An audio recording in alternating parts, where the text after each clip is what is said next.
C'est vrai que depuis que France Service est ouvert, hein, et comme dit le slogan, proche de vous, tout près de chez vous, eh bien, voilà, les administrés sont très satisfaits parce qu'à la Maison France Service, nous rendons pas mal de services en ce qui concerne le permis de conduire, aussi la carte grise. Nous faisons aussi la prédemande de passeport, de carte d'identité. Ce matin, nous avons reçu M. Tomias de Liedom. Alors, il est venu ce matin pour pouvoir expliquer aux usagers de Petit-Bourg les arnaques sur Internet en ce moment. Donc, Liedom, c'est l'Institut d'émission des départements d'outre-mer. Donc, nous sommes vraiment une filiale de la Banque de France dans les départements d'outre-mer. Et à ce titre, nous assurons tous les métiers de banque centrale, donc de la Banque de France, dans les départements d'outre-mer.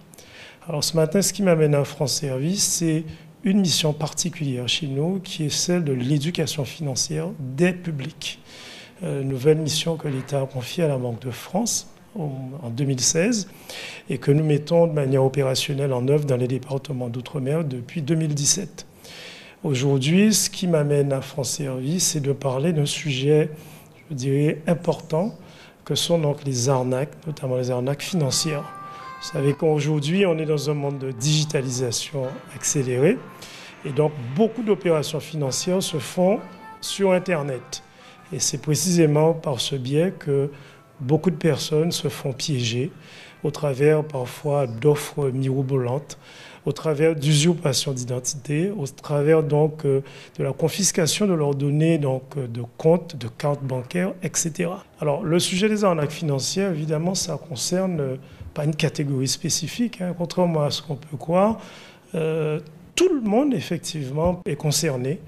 À titre personnel, moi, je connais des jeunes qui sont au lycée. Chaque fois, par exemple, on a fait...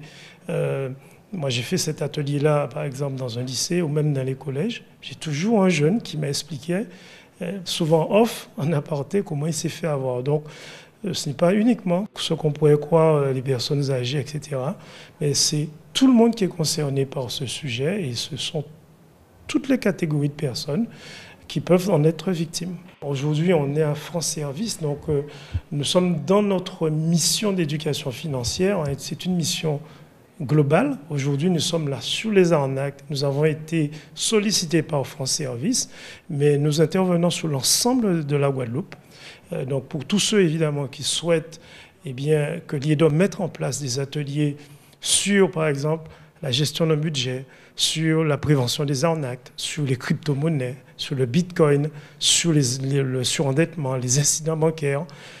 Toutes ces thématiques qui sont vraiment dans notre mission, qui sont dans nos rôles, nous pouvons mettre en place des ateliers sur tout le territoire, nous le faisons déjà, pour toutes les personnes qui le souhaitent. Donc voilà, nous allons vraiment au contact de la population de manière à donner la formation, je dirais, économique et financière au plus large public. Notre rôle dans ces maisons enfants de service, c'est d'apporter du conseil dans notre domaine évidemment particulier, donc tout ce qui est foncier, succession, indivision, testament, donation, partage. Donc c'est des sujets d'actualité, tout le temps d'ailleurs, tout au long de la vie.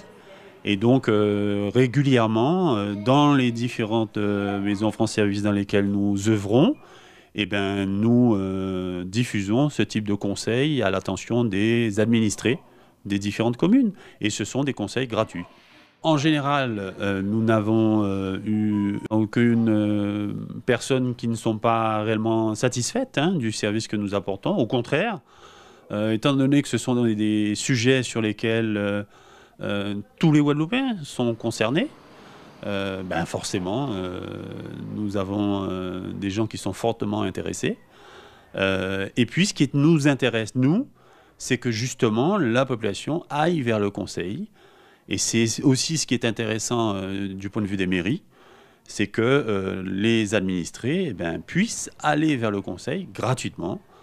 Alors évidemment, c'est le premier niveau de conseil, c'est les premiers éléments. On peut revenir nous voir à plusieurs reprises, c'est pas la question. Mais enfin, ça permet au moins de ne pas faire les grosses bêtises, ou en tout cas de faire les choses dans l'ordre, pour qu'après, les professionnels adaptés puissent répondre de façon plus lourde et surtout beaucoup plus concrète. Il faut dire aussi que le maire de Petit-Bourg veut vraiment protéger les administrés de la ville. Donc c'est pour cela aussi que M. Tomias est là. Mais nous avons aussi d'autres partenaires avec qui nous travaillons, comme la retraite et aussi la MDPH et la sécurité sociale en ce qui concerne la CMU.